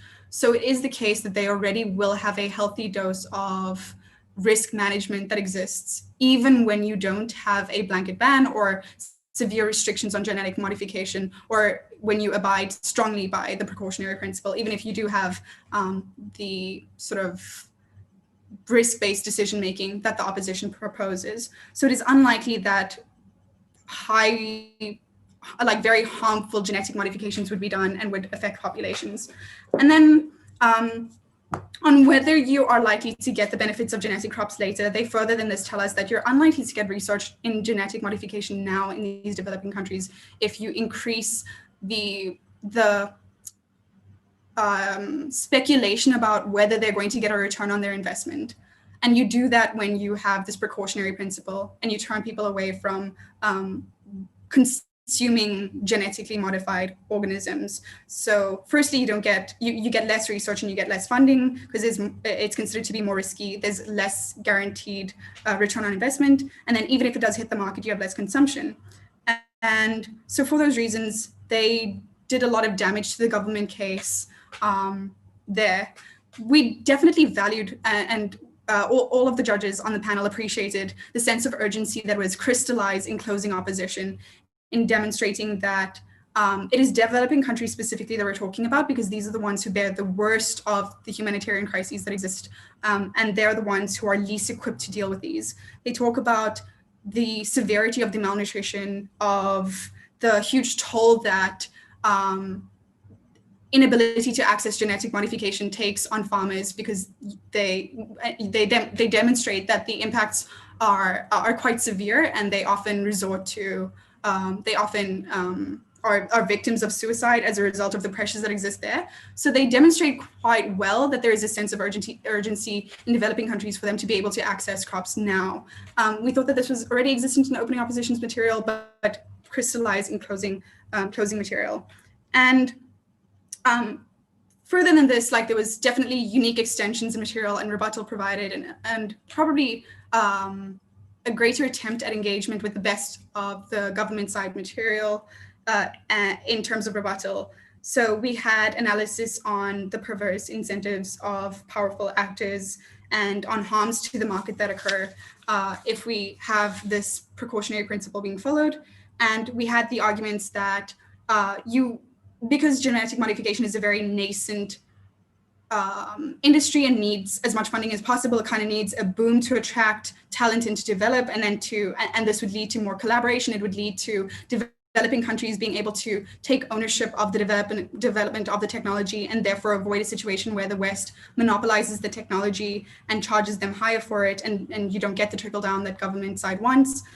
They definitely demonstrated that that if it is the case that you have more relaxed regulations, you can then get these kinds of benefits of increased collaboration, increased research in developing countries. Though we don't think that this beat the point on why funding was likely or unlikely from opening opposition. On the government side, very good arguments as well, and I'm happy to give more feedback on this. But generally, on the government side, we had several arguments on why the precautionary principle is very important to abide by. They tell us that your ability to detect risks if you don't abide by the precautionary principle is one that is always going to be flawed, and give very strong reasons for why that's the case. So there are structural reasons that governments and corporations who have who develop this technology or fund the development of this technology always have strong incentives, and sometimes perverse incentives, to hide or to not to scrutinize genetic modification as much as they should, and to hide the risks. And they point out that you have huge companies with a lot of powerful actors who have perverse incentives, like Monsanto, who are able to lobby governments, and governments have the inability to defend themselves against this lobbying power, and therefore cave to this pressure not to look into safety research in genetic modification as much as they should. So they simply accept the monopolization of the market by malicious actors. They also tell us that we best are on the side of caution, because if in the event that things do go wrong, the scale of impact can be huge. The impacts can be irreversible, and you will lead to more skepticism of science, which is something that is quite harmful, especially in a world where we have climate change and we need people to be on the side of scientists and believe what scientists say. So they demonstrate that it is necessary to maintain faith in genetic modification in science, and you don't get that when you have an increased likelihood of getting risks. I think ultimately, perhaps where the government case could have done better was demonstrating why that risk is a more likely scenario and to a greater scale than all of the benefits on the opposition side that you traded off with. But they did do a good job at demonstrating the kinds of risks that can occur from genetic modification, such as harms to the genetic biodiversity of native plant species or wild varieties of plants. They also told us that you can have environmental harms like depletion of water tables and soil quality.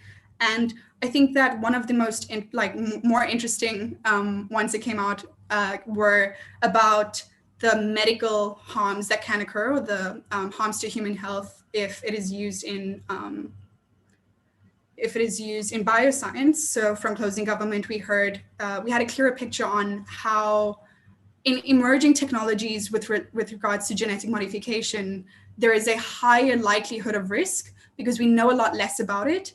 And they demonstrate that in the case where CRISPR is used, because it is so decentralized and highly accessible, it is already being used on humans to try to get rid of their ability to contract HIV. And DNA splicing, they also tell us, is something that carries with it a high risk of something going wrong and people suffering from conditions that they can develop as a result of DNA splicing. So it is quite risky.